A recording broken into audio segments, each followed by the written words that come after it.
Teman-teman, apa kabar? Ini adalah lanjutan video pembelajaran ya, video pembelajaran untuk pertemuan 10.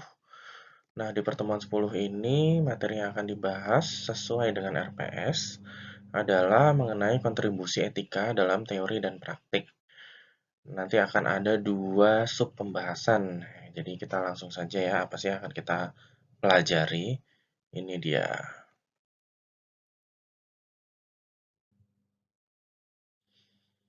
Nah, yang akan kita pelajari ada dua, hanya dua aja ya. Yang pertama hubungan globalisasi dengan penerapan etika.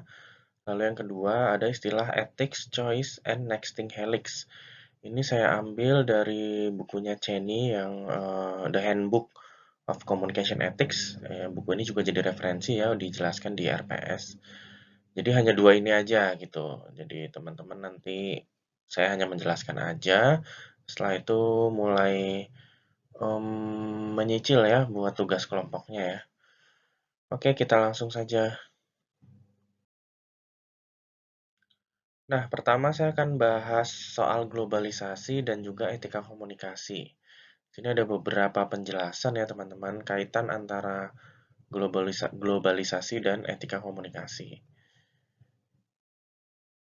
Nah, yang pertama, fenomena globalisasi ini memunculkan situasi di mana individu dari beragam latar belakang negara, adat istiadat, agama atau kepercayaan, kebiasaan, gaya hidup itu dapat saling berinteraksi kan dan berkomunikasi satu sama lain melalui berbagai platform media. Jadi di era globalisasi ini kan sering bilang orang tidak ada batasan lagi nih antar setiap negara, setiap budaya kita bisa berkomunikasi secara langsung ya tanpa batas ruang dan waktu apalagi didukung oleh teknologi media berbasis internet ya gitu. Jadi tapi kemudian globalisasi ini memunculkan fenomena-fenomena tertentu yang berkaitan dengan aspek etika gitu. Nah, sehingga apa sih pada konteks ini, globalisasi ini, penerapan etika itu menjadi suatu hal yang penting juga, teman-teman ya, terutama dalam lingkup pekerjaan dan profesionalitas.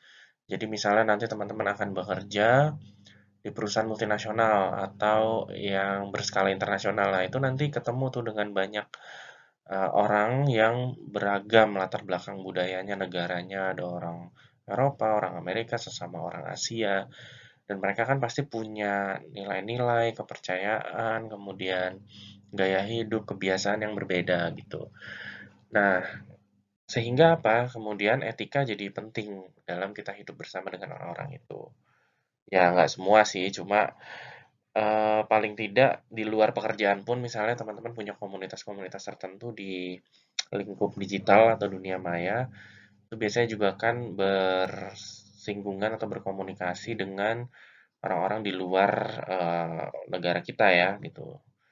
Mungkin sesama orang Asia Tenggara atau orang Asia atau orang Eropa dan sebagainya. Tapi memang yang paling penting nantinya di bidang pekerjaan dan profesionalitas sih. Kecuali teman-teman nantinya entrepreneur atau bekerja di perusahaan milik negara gitu, BUMN atau swasta yang punya orang Indonesia gitu, itu sih mungkin nggak terlalu gegar ya, apa kaget gitu dengan apa namanya aspek profesionalitas ini gitu. Tapi kalau teman-teman yang kerja di bidang atau di perusahaan yang multinasional, nanti perlu memperhatikan sisi ini teman-teman. Jadi di dalam melaksanakan profesi, seorang profesional itu tidak boleh melanggar hak orang lain. Udah pasti ya, karena udah jelas tuh hak dan kewajiban kita apa sih gitu sebagai seorang profesional di dalam profesi kita gitu. Lalu juga tidak boleh melanggar lembaga lain juga, kompetitor atau perusahaan lain, ataupun hak warga negara secara umum gitu. Ketika kita bekerja, kita nggak boleh tuh melanggar hak-hak warga negara, hak-hak masyarakat gitu. Intinya sih seperti itu kan sesuatu yang ideal ya gitu, yang semua orang harusnya sih paham akan hal ini gitu. Nah, untuk mengimplementasikan prinsip etika, terutama dalam bisnis secara global, harus dipelajari dulu aspek-aspek yang menyebabkan peran etika dalam bisnis itu sangat penting, sangat pokok. Kenapa sih kita perlu memahami etika dalam konteks bisnis global gitu? Ya siapa tahu teman-teman yang entrepreneur kemudian nanti go internasional gitu atau ya punya kesempatan untuk berkolaborasi dengan perusahaan luar gitu. Atau yang memang dari awal sudah bekerja di perusahaan luar. Nah, itu kita perlu nih tahu etika-etika itu gitu. Termasuk kerja di media juga ya teman-teman, karena nanti misalnya teman-teman kerja media terus ditugaskan atau jadi koresponden di luar negeri gitu. Nah, itu kan kita perlu tuh tahu aspek-aspek etika gitu di negara yang kita tuju seperti itu. Karena kita akan bertemu dengan banyak orang dengan berlatar belakang budaya dan negara yang berbeda.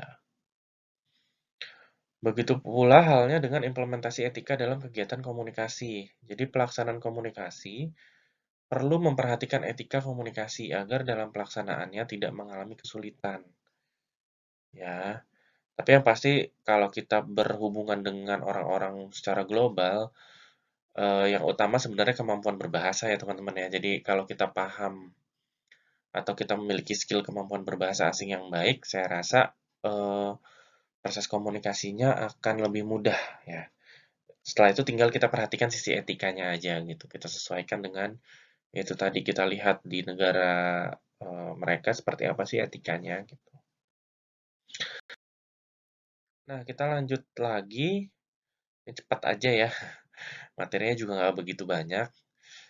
Kita masih bahas globalisasi dan etika komunikasi ya, teman-teman. Nah, mengapa implementasi etika pada era globalisasi itu diperlukan? Yang ada tiga alasannya. Yang pertama, gaya hidup masyarakat di era global ini mengalami perubahan. Ya, dimanapun ya, di negara manapun. Seiring dengan perkembangan peradaban dan teknologi, gaya hidup juga berubah. Jadi ada pergeseran dinamika kehidupan masyarakat, terutama pada masyarakat perkotaan yang memberi pengaruh pada tuntutan pemenuhan kebutuhan hidup, gaya hidup, sehingga persaingan yang semakin ketat. Jadi termasuk pola hidup mewah ya. Jadi gini, sekarang ini kita hidup di mana peradaban ini dibangun oleh tuntutan ya kita harus bekerja, kita harus sukses ya. Terus intinya semua orang itu untuk memenuhi kebutuhan hidupnya dia. Sehingga memunculkan apa yang namanya gaya hidup. Dan pada akhirnya pola hidup mewah. Seseorang dikatakan eksis hidup kalau dia punya harta, punya benda. Sekarang kan orang berpikir seperti itu ya. Oh dia udah sukses. Ukurannya apa? Ukurannya pasti kekayaan, harta benda gitu. Bukan misalnya kesuksesan lain gitu. Tapi memang kita hidup di era peradaban itu gitu. Nah ini agak-agak nyerempet filsafat dikit nih. Sebenarnya kan tergantung dari manusia memaknai hidupnya. Cuman saat ini kita memang sudah dibentuk dengan pikiran-pikiran seperti itu gitu. Orang itu dilihat berdasarkan kepunyaannya, berdasarkan apa yang melekat pada dirinya. Entah itu barang-barang, apa ya kepunyaannya dia gitu. Oh dia punya ini, oh baru dipandang gitu. Sehingga apa? Sehingga orang berlomba-lomba untuk mendapatkan itu gitu. Apakah ini positif? Nah, tidak selalu gitu. Untuk memotivasi diri oke, tapi secara berlebihan itu bisa menjadi sesuatu yang negatif. Nah, inilah akhirnya muncul apa yang disebut dengan gaya hidup konsumtif. Gaya hidup konsumtif ini akhirnya apa? Menyebabkan melemahnya komitmen pribadi dalam melaksanakan etika. Jadi kadang seringkali demi ya itu gaya hidup konsumtif kita mengabaikan etika.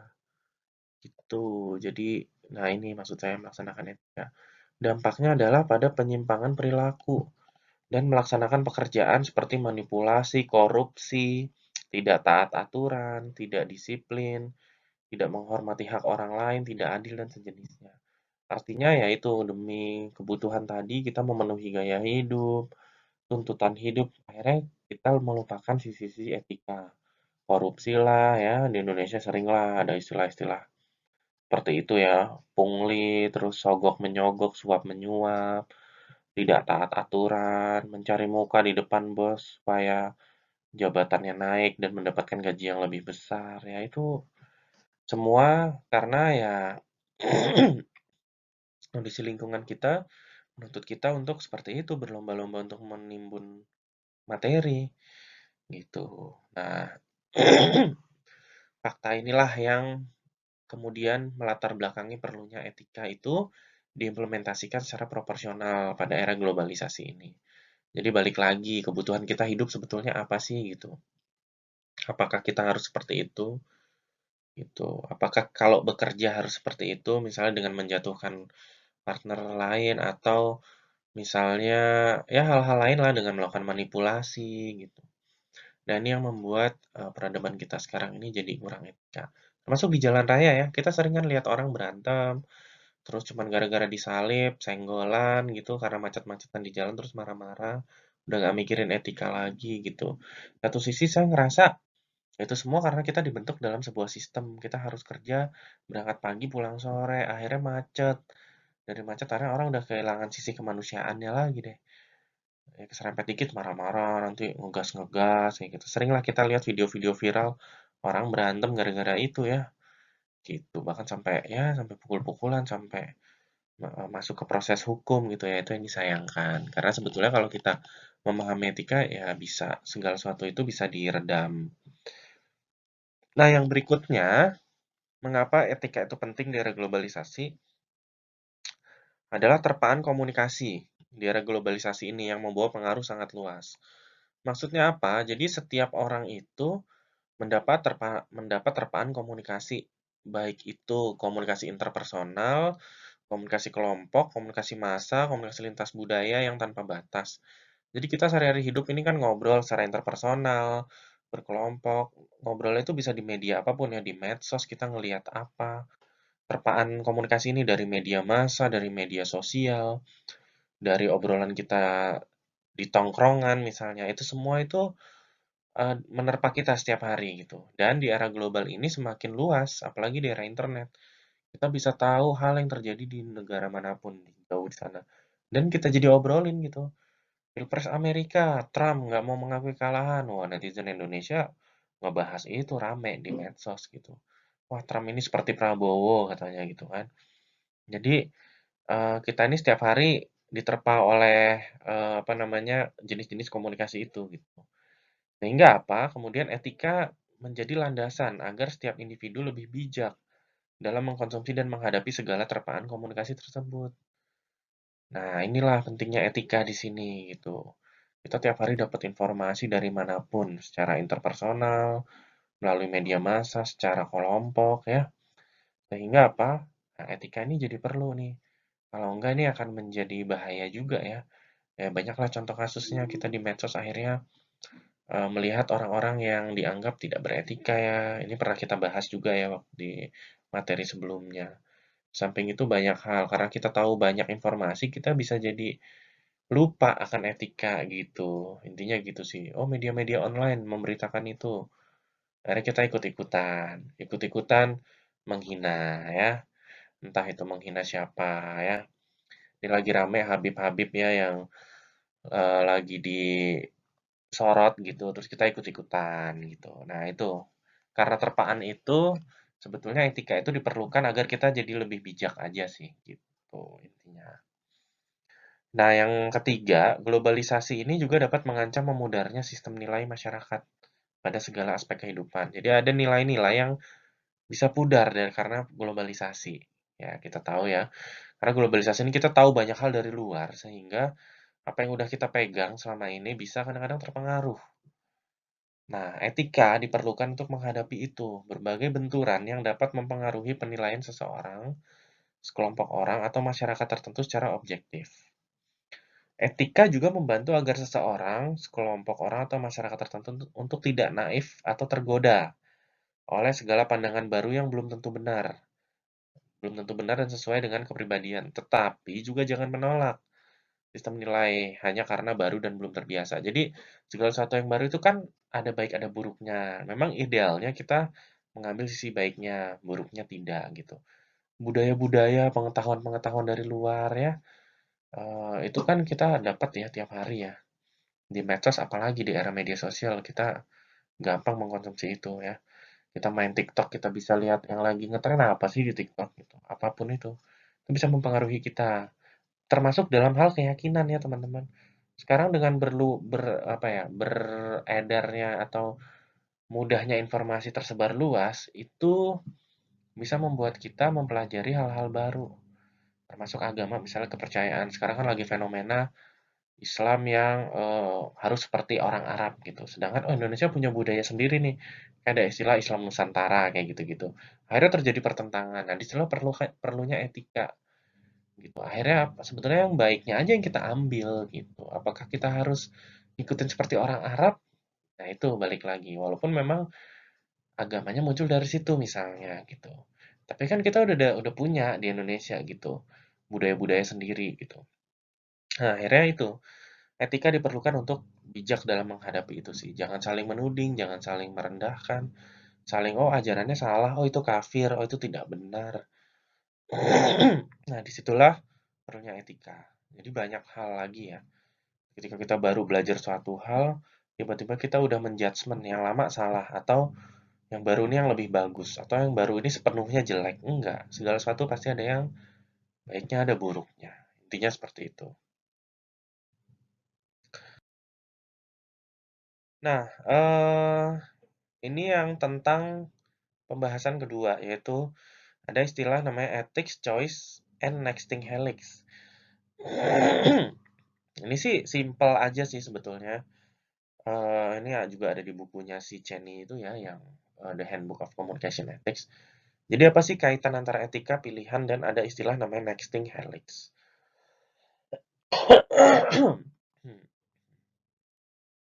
Nah, dalam hidup, setiap individu akan selalu dihadapkan dengan pilihan-pilihan ya, atau choice. Termasuk dalam berkomunikasi.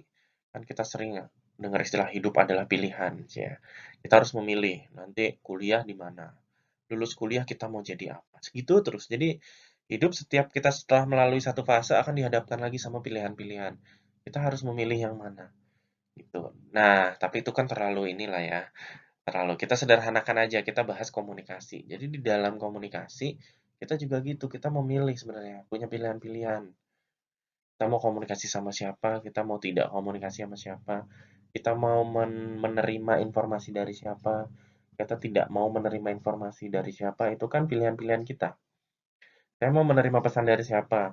Oh, apakah saya setuju atau saya senang dengan pesan-pesan yang disampaikan oleh Habib Rizik atau tidak, itu kan pilihan. Gitu. Termasuk kita mau ngomong sama siapa, itu kita pilihan kita sebetulnya.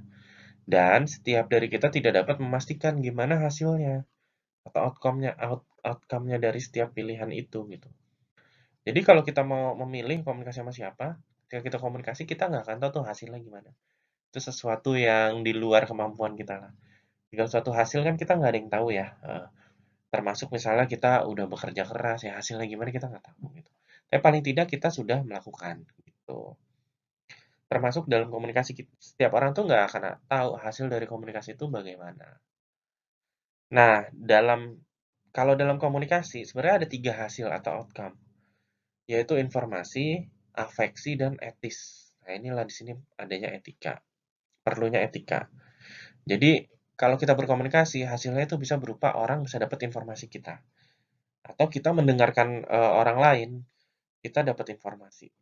Tapi ada juga hasil yang berupa afeksi. Afeksi ini sifatnya lebih ke perasaan ya, emosional, batin. Jadi, oh saya tuh kalau dengerin ulama ini kok nggak cuma dapat informasi ya, tapi saya dapat ketenangan batin tuh rasanya adem aja gitu. Kan ada ya kayak gitu ya. Tapi ada juga yang saya kok kalau habis nonton berita kok rasanya jadi nggak enak ya, jadi takut, jadi cemas gitu. Nah, itu sisi afeksi. Jadi kita tanpa sadari hasil-hasil komunikasi itu sebenarnya berpengaruh loh terhadap perasaan. Mood kita misalnya lagi enak atau lagi tidak enak, terus kita sama-sama dapat informasi yang sama. Itu hasilnya bisa beda tuh. Misalnya kita ke kampus, ada dua orang yang satu moodnya lagi enak, satu enggak. Entah ada persoalan di rumahnya atau bagaimana. Terus nongkrong. Terus ada orang ngomong, temennya ngomong bercanda. Yang satu pasti akan emosi, yang moodnya nggak enak. Yang satu lagi nyantai aja, namanya juga bercanda. Kayak gitu. Jadi itulah outcome dari sisi afeksi. Nah, yang berikutnya ada juga dari sisi etik atau etis ya, etika. Jadi kalau kita berkomunikasi itu juga bisa menimbulkan hasil yang berupa etika gitu. Misalnya kita mendengarkan orang, terus kita tidak fokus mendengarkannya. Dari sisi etika, misalnya kita sambil main handphone atau ya pokoknya tidak fokus atau sambil main game ya.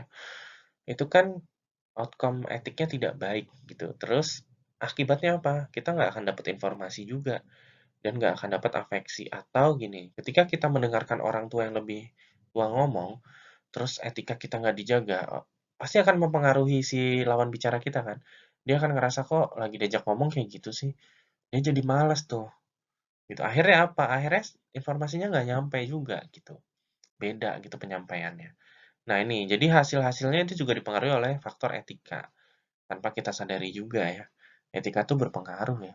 Kalau orang ngomong ya kita dengerin dengan seksama, nggak ngobrol dulu misalnya, atau nggak main handphone kayak gitu.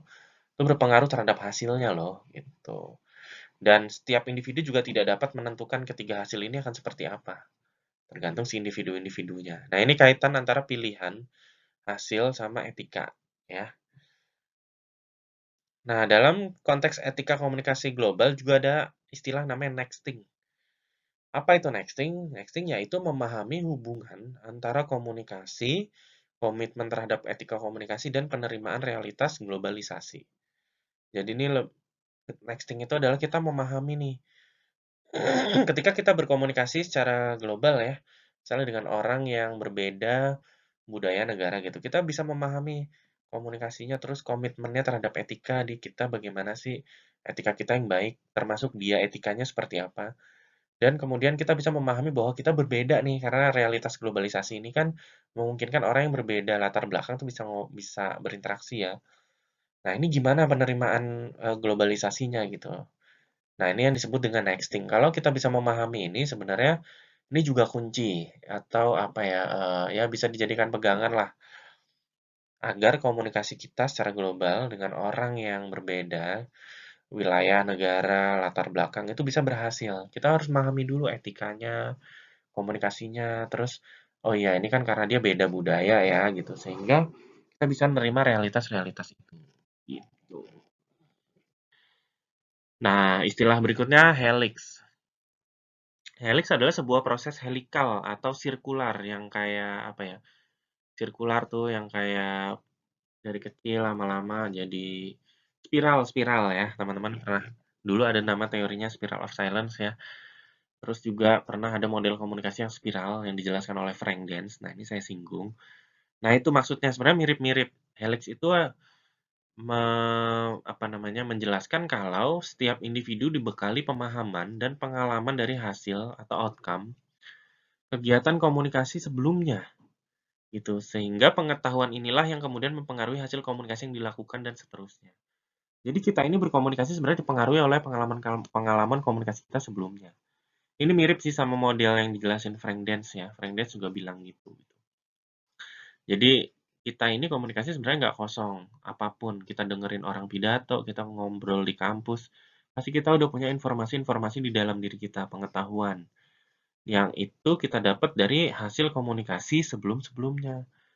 Nah, Helix tuh menjelaskan itu gitu. Jadi, faktor itu juga berpengaruh nih di dalam komunikasi dan penerapan etika komunikasi. Sehingga ketika kita sudah tahu dan punya pengalaman, kita akan tahu nih, cara etika bagaimana sih? Kalau sebelumnya misalnya, oh saya pernah nih ngobrol sama dia, oh tapi dia agak tersinggung kalau kita seperti ini, makanya besok-besok kita ngasih tahu teman-teman yang lain misalnya, atau ketika kita ngobrol lagi sama dia, kita harus menjaga itu misalnya. Kayak gitu. Jadi intinya kalau Helix ini lebih ke bagaimana sih komunikasi kita itu dipengaruhi oleh komunikasi-komunikasi sebelumnya, tapi dari sisi etikanya.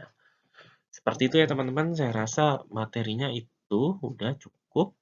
Jadi yang dibahas adalah lebih ke komunikasi di era globalisasi ini, sama ini istilah ethics, choice, and nexting helix. Mudah-mudahan bisa menambah pemahaman atau ilmu baru ya, atau masukan baru buat teman-teman untuk bisa lebih bijak atau memahami sisi etika ketika kita berkomunikasi dalam konteks global nantinya.